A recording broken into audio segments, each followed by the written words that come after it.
శ్రీ కనకదుర్గమ్మ పెద్దమ్మ తల్లి జ్యోతిష్యాలయం. వ్యాపారం, చదువు, నాగదోషం, ఆరోగ్యం, కుటుంబ సమస్యలు ఎటువంటి సమస్యకైనా పరిష్కారం చూపబడును. జ్యోతిష్యం చెప్పబడును. ఏ సమస్యకైనా శాశ్వత పరిష్కారం చెప్పబడును. ఒక్కసారి విచ్చేయండి, శాశ్వత పరిష్కారం పొందండి. గురూజీ శివరామరాజు. Phone number 7993422886. తప్పకుండా మీకు జరిగేది ఇదే. అతి భారీ హెచ్చరికను జారీ చేయడం జరుగుతుంది. ఎందుకు అంటే ఈ యొక్క విషయంలో అప్రమత్తత ధ్యేయం కావున మీరు జాగ్రత్తగా ఉంటేనే ఈ సమస్య నుండి బయటపడగలుగుతారు. అంతేకాకుండా ఈ రోజున గోచర రీత్యా కొన్ని అంశాల గురించి కూడా మనం చెప్పుకోవాలి. ఈ రోజు చేసుకోవాల్సిన దేవత ఆరాధన, పాటించాల్సిన పరిహారాలు అతి ముఖ్యంగా తెలుసుకోండి. వీడియో నచ్చితే తప్పకుండా ఒక చిన్న లైక్ అయితే చేసి మమ్మల్ని సపోర్ట్ చేయండి. ఇక ఆలస్యం లేకుండా వీడియోలోకి అయితే మనము వచ్చేద్దాము. ఈ రోజున ఈ రాశి వారు సర్వసాధారణ ఫలాలు పొందుకుంటారు. గ్రహాల సంచారం రీత్యా 2 హెచ్చరికలు ఉన్నాయి. ఒకటి కాదండి, 2.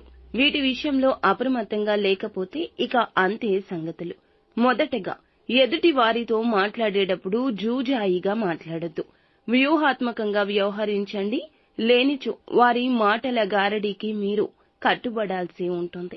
చాలా తెలివిగా మాట్లాడండి, లేకుంటే అసలుకే మోసం వస్తుంది. మీరు మాట్లాడడం మానేసినా పర్వాలేదు. ఈ రోజు మీరు చర్చలకు దిగొద్దు, హాజరు కావద్దు.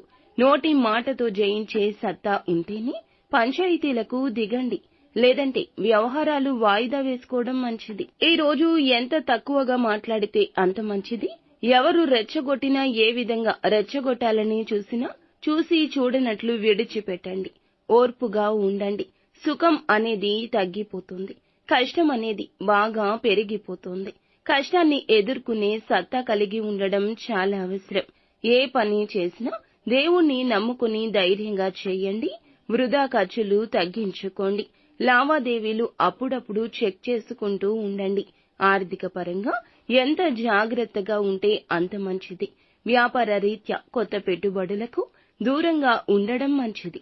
భారీ ఎత్తున పెట్టుబడులు పెట్టే విషయంలో ఆలోచించి నిర్ణయం తీసుకోండి. ఈ రాశి జాతకులకు ఈ రోజున నిద్రాహారాలకు భంగం కలుగుతుంది. సమయానికి భోజనం చేయలేకపోతారు. చిన్న చిన్న అనారోగ్య సమస్యలు ఇబ్బంది పెట్టొచ్చు. రెక్కలు ముక్కలు చేసుకుని కష్టపడాల్సి వస్తుంది. దానికి తోడు మిమ్మల్ని ఎవ్వరూ అర్థం చేసుకోవడం లేదనే తపన, బాధ ఎక్కువ ఉంటుంది. ప్రయాణం సౌకర్యంగా ఉండకపోవచ్చు. వాహన మరమ్మతులు తప్పవు. చేసే ప్రయాణాల్లో లాభాలు కలగొచ్చు. ఆధ్యాత్మిక కార్యక్రమాలకు కాలం చక్కగా కలిసొస్తుంది. మీరు ఓం విష్ణువే నమః అనే మంత్రాన్ని నిత్యము పదే పదే జపించండి. విష్ణుమూర్తి పటం ముందర 2 దీపాలు వెలిగించి ఏమైనా కోరికలు ఉంటే కోరుకోండి, ఖచ్చితంగా సిద్ధిస్తాయి.